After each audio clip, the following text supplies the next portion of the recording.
Forbes' new list of America's richest and most influential celebrities includes people like Beyonce, Oprah, Angelina Jolie, and one lone cable guy. Who's that? Just ahead of Katherine Heigl? This guy. The one, the only, Glenn Beck! Hello, Denver! Few of us had even heard of Glenn Beck a few years ago. Now this conservative talk jock seems to be everywhere. He's performing before sold-out crowds on a comedy tour. Well, all of a sudden, she swoops out! His daily radio show reaches 8 million people. From Radio City in Midtown Manhattan, hello. He's had #1 bestsellers, both fiction and nonfiction, plus a new book out next week. And now he's host of his own Fox News show. The government treats us like we're 3-year-olds. It's a wild show, complete with dead fish. Hello, America. Parodies of Al Gore's movie, and antics like this. Is this cold? Yeah. It's paying off. His audience has exploded. Even though Beck's show airs in the ratings desert of late afternoon, Beck has a bigger audience than every show on the other cable news channels. No one should have control. The individual should have control. Beck says people watch him because he's genuinely passionate about the issues he covers. He compares himself to that anchorman in the movie Network. I'm as mad as hell, and I'm not going to take this anymore! He works constantly, starting at dawn here doing an early morning TV show. I pretty much get it. Are we going to do China Today or... Then he prepares for his radio TV shows. We stand up.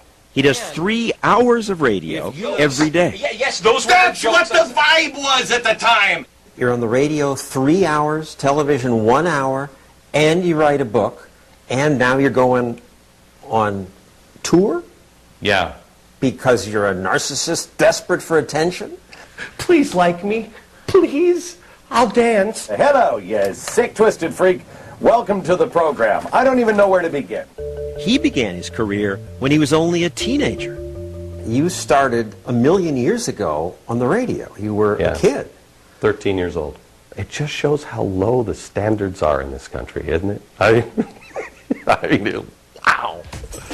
He worked his way up, eventually reaching top jobs at big radio stations. But his personal life was spinning out of control. He'd been deeply affected as a teen by his parents' divorce, and then his mother committed suicide. She was an alcoholic and drug addict. And when I hit 30, I was going down that same path. You were a jerk. That is the most kind way of describing me. I fired a guy one time for bringing me the wrong kind of pen. I was beyond a jerk. At the time, he was downing almost 1/5 of Jack Daniels every day. He takes this great career and flushes it down the toilet. His longtime producer was stunned by Beck's downward spiral. He drops to the lowest of lows. I tried for almost 2 years to stop drinking, and I'd look at myself in the mirror every day, and I'd say, "You're not an alcoholic. You don't have a problem." One morning, my kids came down for breakfast, and I poured them bowls of cereal, and they said, "Dad, tell us the story of Inky, Blinky, and Stinky and the Island of Cheese." And I realized that not only could I not remember the story I told them, I didn't even remember tucking them in. And so I lied to them, and I said, "You see how much you remember. You tell me. What was the story?" That night, he went to Alcoholics Anonymous. And I said, "I don't know what I expected, but you guys don't look like alcoholics." This lady, she must have been 70 years old. She was wearing a sweater set and pearls. She was sitting right in front of me, and she just leaned back. She said, "Oh, honey, we're all drunks in here." His transformation didn't stop there. You became a Mormon. Yeah. Why? I apologize, but guys will understand this. My wife is like hot, and she wouldn't have sex with me until we got married. And she wouldn't marry me unless we had a religion. And I'm like, "Oh, you gotta be kidding me. I gotta go to church for this." But now, he says, Mormonism has grounded him, so he's grateful to his wife. He just told us he became religious only to have sex with you. Was he joking? No, he was not joking. How'd you meet? The parking lot. You came up to her? No, she came up to me. Said, "I know you on TV"? No. It was before, long before TV. Yeah. I was a loser, local radio, you know. And she came up and she said, "You Glenn Beck?" I think she said, "I used to listen to you when I was in high school." And I'm like, "Oh, she's really old. Thanks for the laughs." And she turned around and walked away. Today, Tanya's a common target of her husband's humor. I know my wife all the time. Gotta take the plastic back. The Tanya voice, they call it. And it's this naggy. Really stop watching it. Turn it off and let it move the line. Doesn't bother you, though. You smile through it. Yeah, you know, You know how long I it could do took without for these it. to deal? And it doesn't bother you when they say hateful things. You know, if I let every single thing bother me, you know, I would have jumped off a bridge a long time ago. Worst person in the world. Lots of people do say nasty things about Glenn Beck.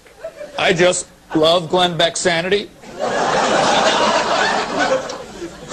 And I fear for it. Finally, a guy who says what people who aren't thinking are thinking. Some criticize him for crying on the air.